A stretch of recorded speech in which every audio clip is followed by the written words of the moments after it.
คลิปนี้มาเบิ่งเกี่ยวกับดีเลย์เนาะ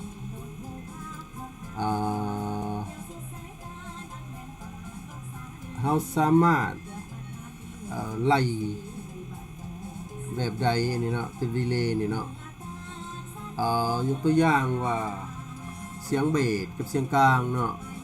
มันดังไปพร้อมกันเนาะเราสามารถคิดไล่เบิ่งว่าในสูตรเลขาคณิตบอกหรือสูตรอย่างเนาะอันนี้มันสูตรบ้านๆแค่นั้นเนาะโมมีในหลักการประจักษ์เนาะอันนี้ครับพระเจ้าเคยเอาไปนำใส่ที่ว่าได้ผลพอสมควรอยู่เนาะยกตัวอย่างว่าเสียงกลางมันอยู่เทิงเนาะเทิงการเดินทางของเสียงอาจจะพอซ่ากว่าตัวยุลุ่มเนาะ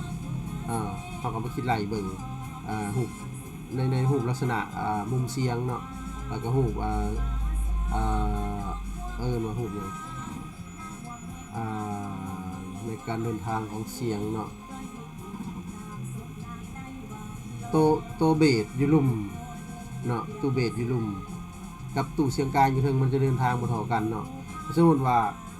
เอามาเปิดฟังเลยเนาะ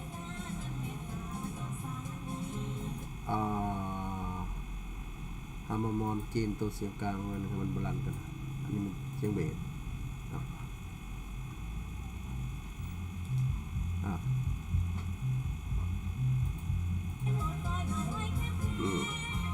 อาจจะได้ยินเนาะฟังเอาหูฟังเนาะเดี๋ยวมาน่ะลองดึงดีเลย์เสียงกลางไปเนาะให้มันห่างกับเสียงเบสเลยเนาะเห็นหรอเสียงต่างๆมันสิดังมาถ่อกันเนาะนี่เนาะเสียงกลางจะไปไวกว่าเสียงเบสเนาะเพราะว่าเป็นยังคือเป็นอย่างสั้นอันนี้เขาดึงมาให้เห็นความแตกต่างระหว่างเสียงกลางกับเสียงเบสเนาะเพื่อเขาไปปรับไส้เนาะ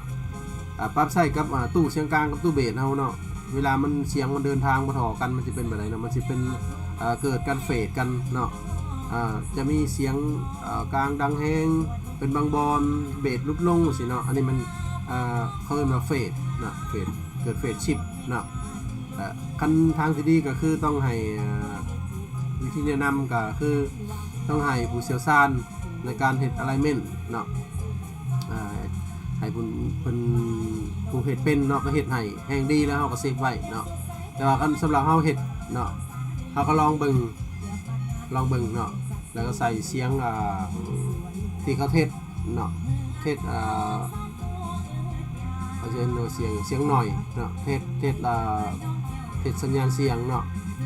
แล้วเขาก็ตูดเบิ่งเนาะว่าเสียงมันไปนำกันบ่เสียงกลางกับเสียงเบสเนาะเขาจะได้รู้ว่ามันเฟดหรือบ่เฟดเนาะวิธีสังเกตง่ายๆก็คือเนาะวิธีสังเกตง่ายๆก็คือถ้ามองไหนมันเฟดเนาะมองไหนเสียงตู้ลำโพงกับเฟดกันมันจะเสียงมันจะหายไปเนาะไม่ว่าจะเป็นเบสหรือเสียงกลางก็แล้วแต่หรือโบสั้นมันจะเสียงกลางแห้งกว่าเบสเป็นบางบอลเนาะบอลเฟดชิปไปเจอเนาะเขากำมาสูตรนี่ลองเบิ่งเนาะสูตรลองเบิ่งเนาะกำหนดเอาไปเทอละเล็กละหน่อยเนาะลองเบิ่งไปทดสอบเบิ่งเนาะนี่เนาะสำหรับผู้ที่บ่มีไมค์ ITA เนาะบ่มีโปรแกรมยังต่างๆไปเฮ็ดเกี่ยวกับalignment เนาะทดสอบเบิ่งเนาะวิธีบ้านๆเนาะง่ายๆนี่เนาะคันทดสอบแล้วมันบ่ได้ผลก็บ่เป็นหยังเนาะก็มาสูตรลงมานี่เนาะให้มันสูตรดีๆนี่เนาะอาจจะมันทุกๆอย่างต้องเซตให้ระบบมันเข้ากันทั้งเบิดเนาะทุกอย่างเนาะนับแต่สายสัญญาณเนาะแล้วก็อยู่ใน